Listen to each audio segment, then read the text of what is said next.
Salut les amis, j'espère que ça va. On se retrouve pour parler un peu de PFL et d'UFC. Et que dire, hier, Patrick Aberora, franchement c'est une masterclass. Ce mec-là, c'est l'un de mes combattants préférés. C'est-à-dire pourquoi? Parce que ça se voit, il respire la discipline.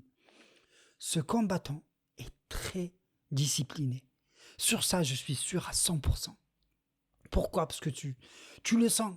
Sa manière de combattre, sa manière, on va dire, d'attaquer ses combats et d'attaquer ses rounds, tu sais très bien qu'il est vraiment discipliné. Il sait très bien ce qu'il fait. Il est trop malin, ce petit. Franchement, j'espère qu'il ira loin. Et là, de toute manière, il est trop bien parti pour aller loin. Et son palmarès est vraiment impressionnant. Il est à 7 victoires, 6 par KO, avec 0 défaite. Franchement, j'espère que nous allons le voir à l'UFC et j'espère qu'il ira le plus loin possible. Il y a aussi un autre Belge qui a gagné aussi, il s'appelle Boris Barga, je crois. Franchement, exceptionnel. Je vois que les Belges, ils ont des sacrés combattants aussi. Je sais qu'ils étaient forts en kickboxing, pied-point. Franchement, ils étaient terribles, hein.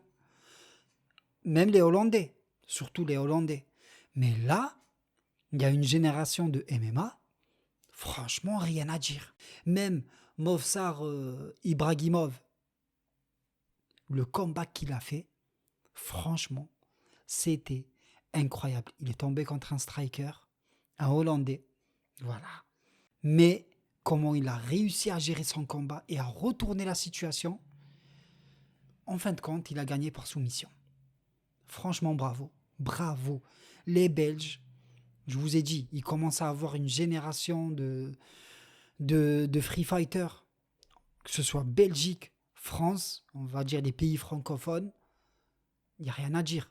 Malgré que la compétition est rude, parce qu'il y a des Russes, il y a des Américains, des Brésiliens et j'en passe, mais les pays francophones, ils ont de sérieux espoirs. Et je pense que parmi eux, il y en a, c'est des futurs détenteurs de ceinture à l'UFC. Et en parlant d'UFC, Khamzat Chimaev était aperçu en train de faire son jogging le matin à Los Angeles. Voilà, donc, vous avez compris, c'est pour bientôt. Il y a aussi une vidéo qui tourne d'Ilia Topuria dans un vol sûrement pour l'Espagne. Ils ont dit que c'était un vol charter et tout. Genre pourquoi il n'est pas en première classe. S'il a eu des billets gratos de la part du UFC. Après, c'est vrai, ils ont mis, ouais, Dana White, c'est un radin, il aurait pu payer une première classe pour Ilia Topuria et sa famille. Oui, mais après, c'est l'UFC. Tu vois, ils jettent pas de l'argent n'importe où. Après, c'est pas comme les organisations de boxe et tout. Vous voyez, l'UFC, c'est vraiment une organisation toute l'année. Vous voyez, genre, ils ont leur propre centre d'entraînement, ils ont leur propre... comment on appelle ça, leur propre structure et tout. Ils sont actifs toute l'année. Bref, moi je pense que c'est pas vraiment choquant. Il a pris un avion comme tout le monde, première classe ou pas première classe. L'essentiel que maintenant il est en Espagne, chez lui, entouré de sa famille et tout va bien.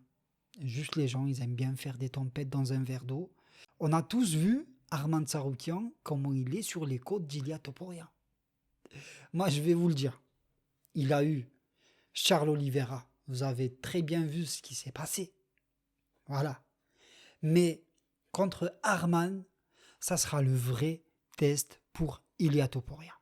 Ça, c'était le début. C'était le plat d'entrée d'Ilia Topuria. Il a pris Charles Oliveira. Et on sait très bien que ce n'est pas le prétendant numéro 1. C'était juste pour monter la cuisson. Donc, est-ce que pour le prochain combat d'Ilia Topuria, ça va être contre Arman Tsarukyan ou bien contre Paddy Pimblett? Moi, je pense, sûrement, pas sûrement, mais on ne sait jamais avec l'UFC. Je pense que c'est Arman Tsarukyan. Là, je sais pas, ils vont mettre qui? Dustin Gaethje? Non. Et peut-être, hein, c'est fort possible, hein. Pourquoi pas? Faut dire ce qu'il y a le plus méritant maintenant, c'est Arman Tsarukyan. Faut qu'il a son title shot. Là, on veut voir Arman Tsarukyan. Mais aussi est-ce que Topuria va réussir à faire à Arman comme il a fait à Do Bronx? C'est ce que nous allons voir. Moi, j'ai ma petite idée. Je la garde pour moi. Mais je vous le dis, je pense pas. On a vu aussi que Arman Tsarukyan, il a parlé d'Islam Makhachev. Il a dit que Islam Makhachev, c'est pas de Bronx ou... Tu vois, c'est un autre level. C'est-à-dire que c'est un combattant différent.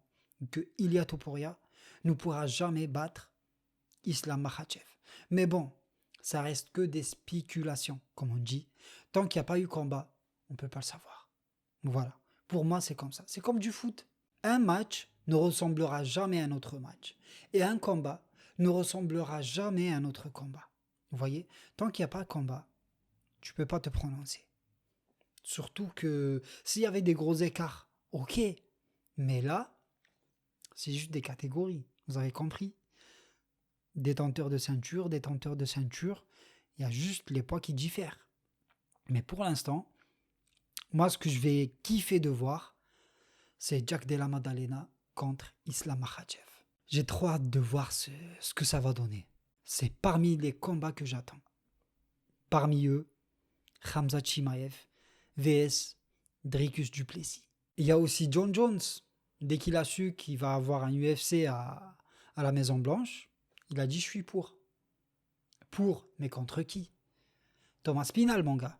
Si, vraiment, il compte revenir pour l'UFC Maison Blanche. Et il y a aussi, bien sûr, c'est des rumeurs, et je pense que c'est vrai, McGregor, il va combattre à l'UFC Maison Blanche. Donc, contre Michael Chandler. Enfin, son fight money, le fight money de Michael Chandler aura lieu. J'espère qu'il aura lieu. Pour l'instant, rien n'est officiel, mais franchement, c'est un combattant que j'aime beaucoup. Chandler, rien que de le voir avec son fils et la complicité qu'il a avec lui, tu peux que l'aimer. Donc j'espère qu'il aura son fight money contre McGregor. Il y en a qui ont dit pourquoi pas Khabib? Non, du tout. Ça sera Chandler. Moi je pense. Franchement, si ça sera pas Chandler, l'UFC aura vraiment fait du n'importe quoi. Voilà. Parce que au moins, avec McGregor, ça fait longtemps qu'il n'a pas combattu. Au moins, il prend un adversaire. Voilà. Chandler, c'est juste l'ombre de lui-même maintenant. Il a eu beaucoup de défaites, surtout ces derniers temps. Donc, voilà. Au moins, c'est à la portée de McGregor. Et McGregor est à la portée de Chandler. Donc, ça va être un combat intéressant, les amis. Il y a aussi Movsar qui est en pleine préparation pour son combat. Et franchement, ils ont fait des photos. Je ne sais pas s'il y a eu des retouches, mais franchement, il a l'air vraiment sec et assez balèze, hein, franchement. Il y a aussi Rufi, on l'a vu au pas d'ours. Vous voyez, impressionnant. Mais un proverbe dit, un combattant qui s'entraîne sur 1000 coups sera toujours moins dangereux qu'un combattant qui s'entraîne sur un coup, mais 1000 fois. Vous voyez un peu le délire? C'est pas la même chose. Par exemple, si tu prends Topuria, tu vois, est-ce que tu le vois envoyer des kicks et tout, nanani? Non. Le mec, menton bien baissé, voilà, il arrive, il avance, bien sur ses pieds, mais son style. C'est son style. Rufi aussi, c'est son style. Mais moi, je vous dis, Topuria est plus dangereux que Rufi. Et on verra si un jour ça va se... Vous voyez, sûrement. On verra et vous allez voir. Est-ce qu'un combattant qui s'entraîne sur 1000 coups est plus fort qu'un combattant qui s'entraîne sur un coup mais 1000 fois? Qui est le plus dangereux? On va être fixé, je pense. Vous voyez? Mais moi, je vous ai dit, hein, pour moi, le prétendant numéro 1, c'est Arman Tsarukyan. On ne cherche pas à comprendre.